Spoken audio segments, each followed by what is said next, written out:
Hi everyone, and welcome to this guided meditation with me, Espen and Haugen. We go read from the Law of Attraction by Esther and Hicks today as well. And now we are on the page. Let's see, 53, or is it 54? We can just. Oh. Let's see here.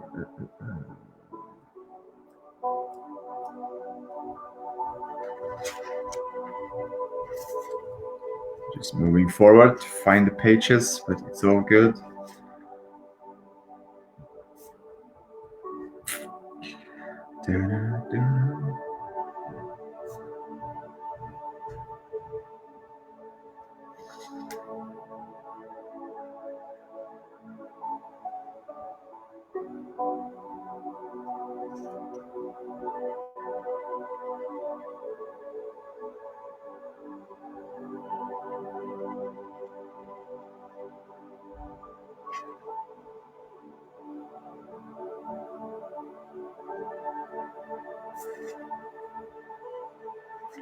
Yeah, it's 63. So good. Happy beautiful day, Jen.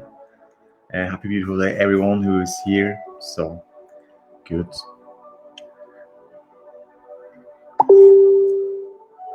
Oh.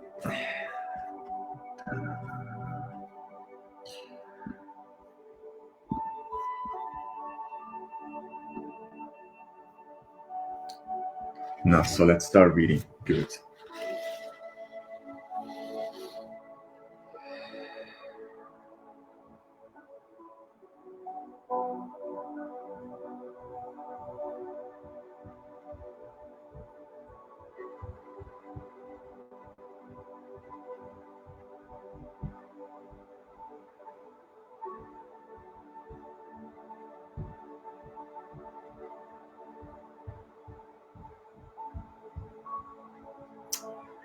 Is everything composed of thought?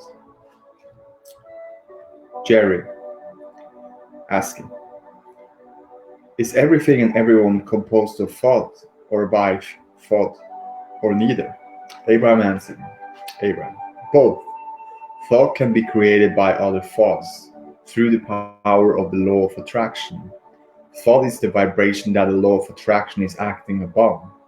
Thought is the stuff or the manifestation, and it is also the vessel through which all things are attracted or created.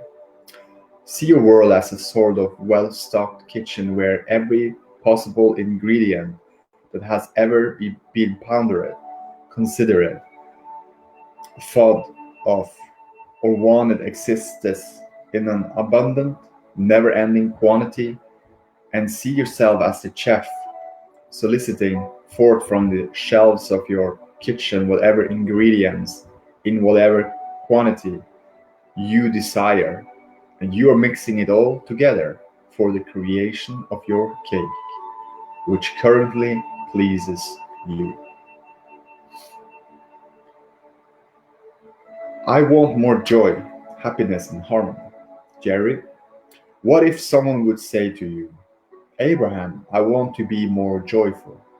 How can I use what you're teaching to attract more joy, happiness, and harmony into my life? Abraham answered, Abraham, first we would compliment the person on discovering the most important desires of all, the seeking of joy. For in seeking and finding joy, you not only find perfect alignment with your inner being and with who you really are, but you also find vibrational alignment with all things that you desire.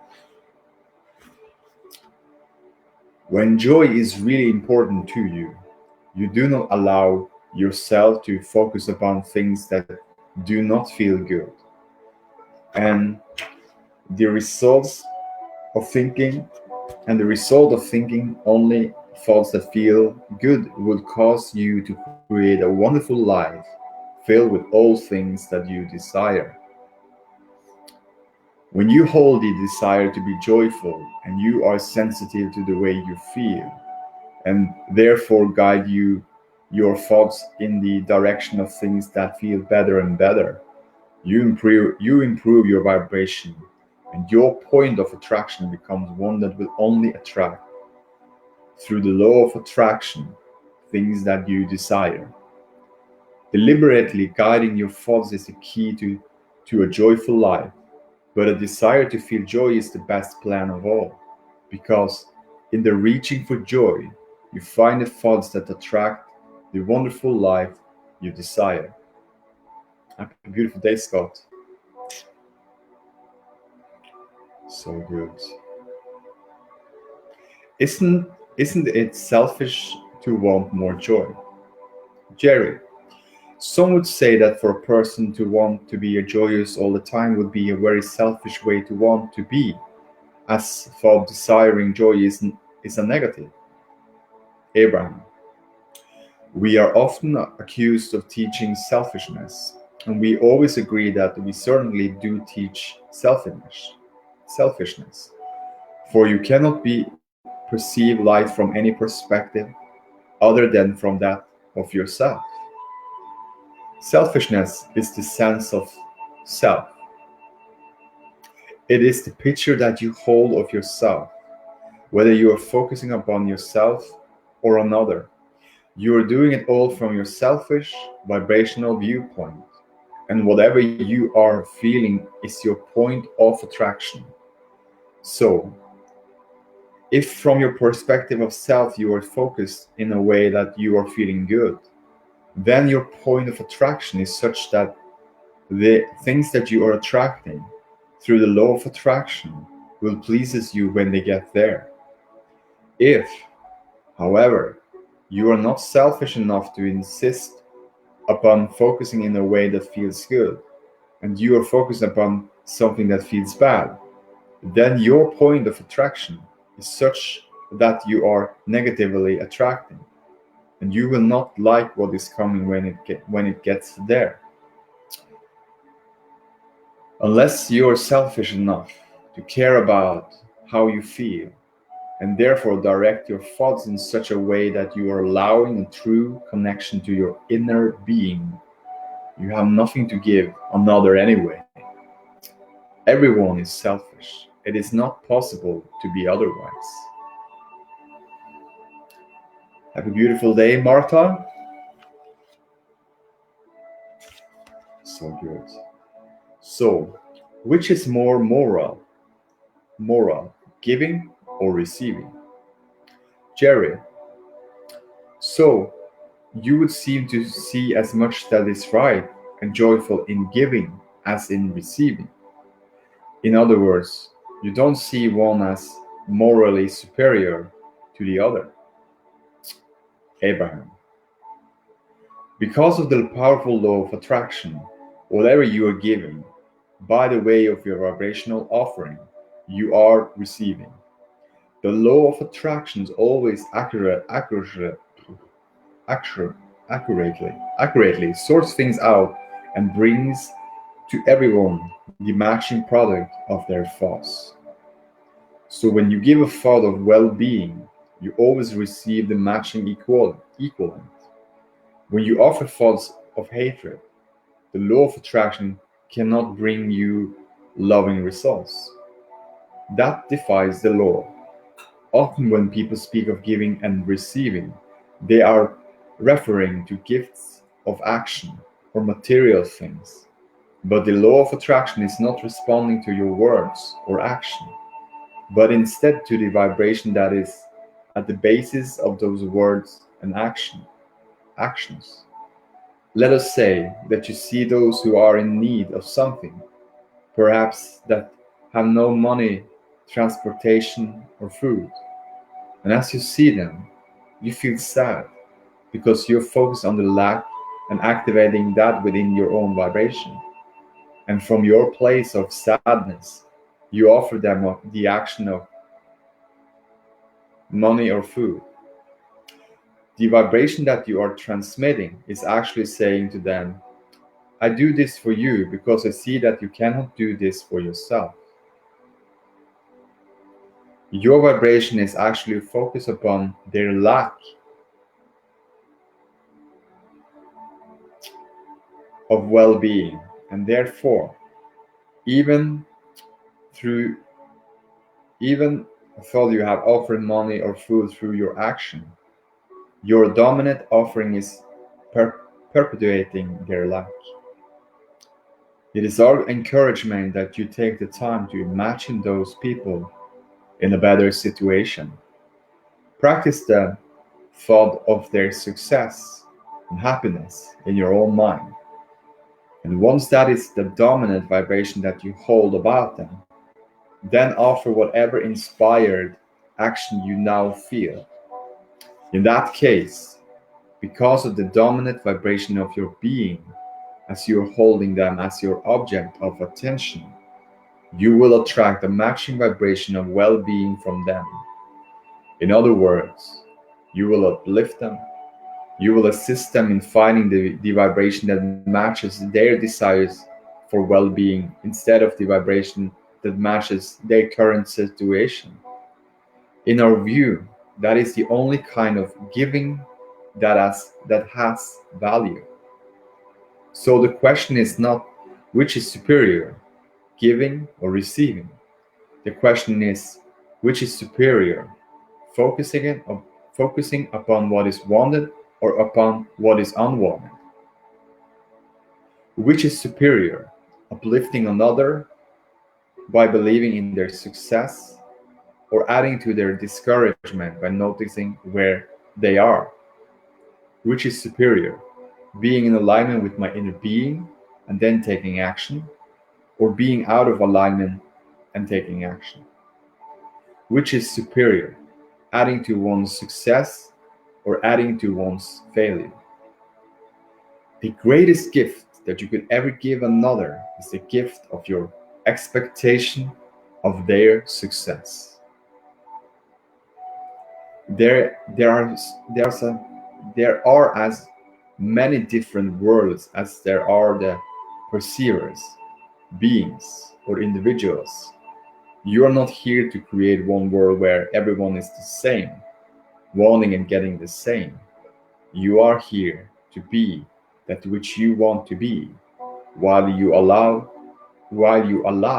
all others to be that which they want to be.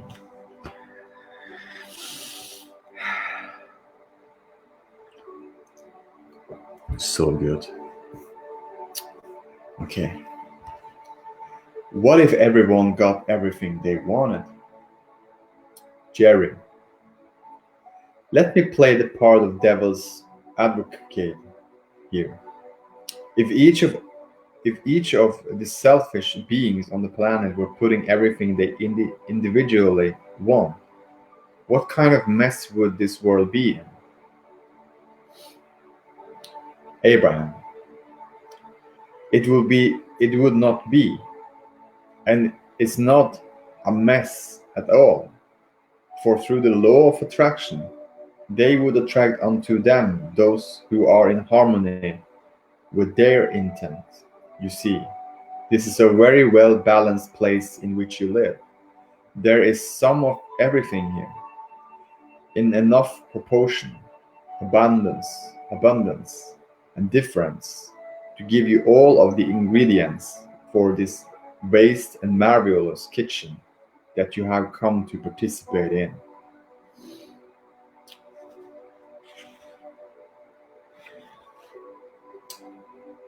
How can I assist those who are feeling pain? Jerry, I live a joyous and glorious life, but I am often aware that there is much agony being experienced in the world around me. What could I do to make this life experience painless for everyone? Abraham, you cannot create in the experience of another because you cannot think their thoughts. It is the thoughts that they are thinking, the words they are speaking, or the acts they are doing that is bringing forth the emotional response from their inner being. They are creating their own agony by giving thought agony by giving thought to that which they do not want. Now, what you can do for them is to set the example of joy. Become a being who thinks only of that which he is wanting, who speaks of only that which he is wanting, who does only that which he is wanting, and therefore bring forth only joyful emotion. Jerry, I can do that. I can focus on what I want, on that joy, and I can learn to allow them to have whatever experience they create. So, would it be accurate to say that if I focus on their painful experience, that I will now create pain in my own experience? And then I'll be setting that example of painful experience.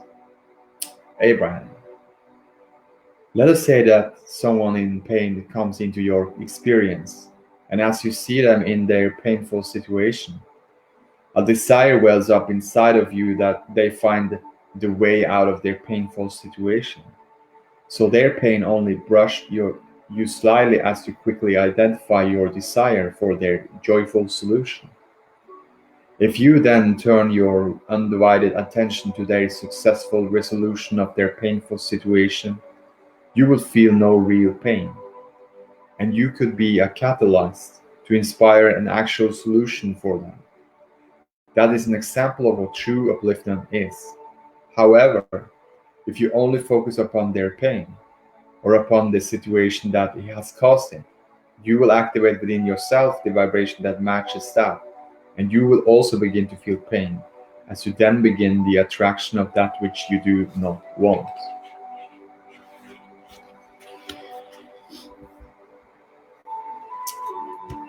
Is setting a joy is setting a joyous example the key? Jerry, is the key to just continue to seek joy myself, to set what example and allow the others, really allow them to have whatever experience they're choosing in whatever what they are choosing for themselves? Abraham, you really have no other choices but to allow them to have whatever experience they are attracting, because you cannot think for them or vibrate from them, and therefore you cannot attract for them. True allowing is maintaining your own balance, your own joy, no matter what they are doing. So the advantage that you offer them is that as you remain in balance, connected to your own inner being, aligned with the wonderful life-giving resources of the universe, and you hold them as your object of attention, they benefit. The more you feel good as you hold others as your object of attention, the greater the power of your positive influence. You will know when you have reached the point of allowing them to be, do, or have whatever they want or do not want. When, as you are aware that they are doing it, you are not feeling negative emotion about it. When you are an allower, you are feeling joy as you are observing the experience of all. You have come full circle with your questions in helping us explain the three laws that are so very important. The law of attraction is responding to the vibration of your thoughts. As you deliberately offer your thoughts by choosing thoughts that feel good, you allow your connection to your inner being, to who you really are. When you are connected to who you really are, anyone you hold as your object of attention benefits. And of course, in all of that, you feel joy. In time, you will be so aware of how you feel, and you will become so adept at deliberately offering your thoughts that you will predominantly be in the state of positive attraction. And then, really only then, will you be comfortable in letting others create as they choose. When you understand that unwanted things cannot assert themselves into your experience, but that everything is invited to you and by you through thought, you never again feel threatened by what others maybe choosing to live, even if they are very close by, for they cannot be a part of your experience. This is so good. Read the last one here. So can I think negative yet feel positive? Jerry. So how can we give our attention to or have a thought about something that's negative and not have a negative emotional response to it? Abraham, you cannot. You cannot. And we would not suggest that you try. In other words, to say never be negative, to say never have negative emotion would be the same as saying do not have a guidance system. Pay no attention to your emotional guidance system. And that is the opposite of what we are saying. We want you to be aware of your emotions and then guide your thoughts until you feel relief. As you focus upon a little negative thought, you will feel a little unwanted negative emotion. And if you are sensitive to the way you feel and want to feel better, you will change the thought. It is easy to change it when it is a small thought and a small emotion. It is much harder to change when it is a big thought and therefore a big emotion. The emotion will be proportionate in intensity to the amount of thought that you have amassed, amassed by the law of attraction. The longer you stay focused upon what you do not want, the greater and more powerful that thought will become. But if you are sensitive to your emotion and you withdraw your attention from the unwanted subject very quickly, you will begin to feel better and you will stop the attraction of these unwanted things. Yes, that's it. So good. So let's see who's here. Happy beautiful day. There's more people coming in here.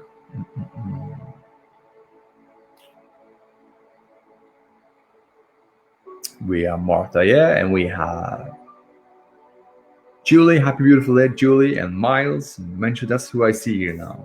The Be Live. So, and to all of you who is here, happy beautiful day. I know there is more people listening, so good. So I wish you the best for the day, and yeah, see you tomorrow. Namaste.